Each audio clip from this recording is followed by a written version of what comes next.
Blizzard has made another unforced error when it comes to game preservation. They've decided to delist Warcraft 1 and 2, which are available as a bundle on GOG, DRM free. They are no longer going to be available after December 13th. Now, if we go to GOG right now, we can see that the Warcraft Battle.net edition bundle is available for $15, and that will give you Warcraft 1 and 2. But if we go over to Battle.net, we will see why this is happening, because Blizzard, of course, now has the Warcraft Remastered Battle Chest, and that is available for $40. Now, you do get Warcraft 3 Reforged, which is not the best remaster. It did get some updates recently, but it's still kind of just okay. And that is now available for $40, and pretty soon it's going to be the only official way to buy the original Warcraft as well as Warcraft 2. Now, that is a huge bummer, because it means that if you want to buy these games new officially, to actually give Blizzard your money for the games, you're going to also have to be buying into Blizzard's DRM system, Battle.net, which is going to mean you can't download and install these games offline. You can't put them on a disc and then play them entirely offline. If you want to share them with some friends for some local internet play, that's also not going to really be an option anymore. Of course, you can still, go and get an original disc of Warcraft or Warcraft 2. That will still be a valid way to get your hands on the game. And, they're not really that rare, but it is still really a bummer to see Blizzard pulling these titles back behind DRM and to make them harder to preserve, because at this point it means that all of the official versions of this game are linked directly to Blizzard's DRM and their online system. And if anything happens to that, if it goes down temporarily or sometime in the far, far future permanently, then presumably these games will just be gone. And this has become a repetitive problem for Blizzard in particular. Despite the fact they have one of the longest histories and most influential legacies in PC gaming, they have not shown a lot of respect for that legacy when it comes to allowing PC gamers to engage with the titles on their own terms and the specific versions that PC gamers want to play. Of course, Warcraft 3 Reforged was an excellent example of this, because it came out and not only did it prove to be a pretty terrible remaster by all accounts, but it also actually made the earlier versions of Warcraft 3 harder to play, because it messed with the Battle.net implementations of that game. And we've also seen a similar thing with Diablo 2 Resurrected. Something I really don't like about how Blizzard handled that is that even though the game itself I think is quite good, you cannot buy and own a physical or DRM free version of Diablo 2 Resurrected. So if you want to play that game in 10 or 20 years from now, well, I hope it's still available on Battle.net. Probably it will be. I mean, they're a big company, but if anything happens to the online connectivity right now, there's really not much of a way to preserve the game. Now, you might be thinking I'm making this video to call out Blizzard, and I kind of am, but actually I'm making this video to call out Microsoft in particular, because of course Microsoft now owns Blizzard.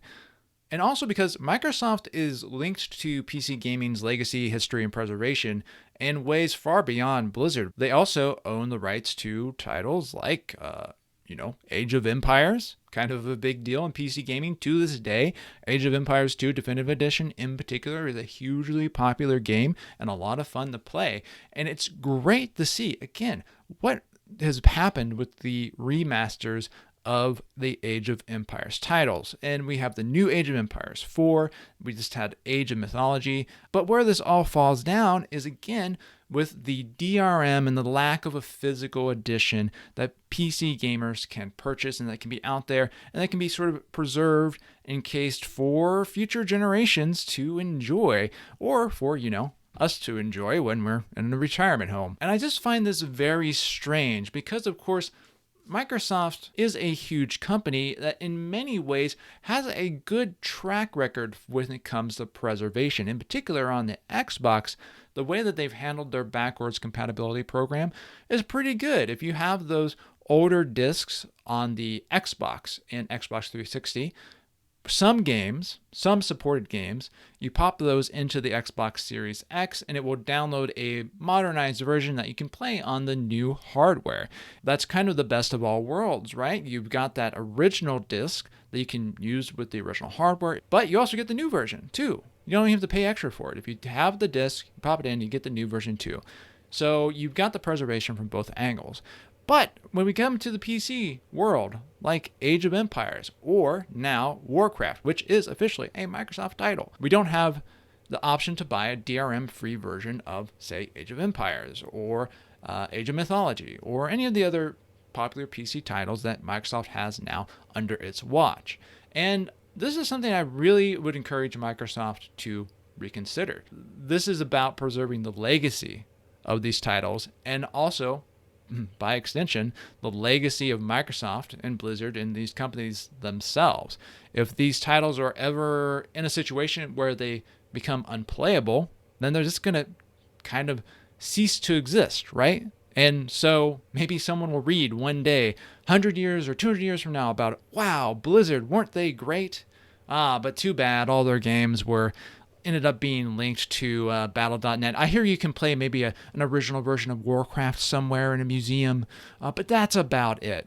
And that's a really sad situation to be in, I think. And you can imagine, of course, with Age of Empires, with Age of Empires 4, for example, that, of course, has never had a physical edition, has never, ever had a DRM-free edition. Very much the same situation. Now, what should Microsoft do? I think it's crystal clear. Put them out on GOG, DRM-free. Alternatively, maybe if Microsoft is can't quite get comfortable with that, make a big box edition, please. Make it $250, okay? Like, make it expensive.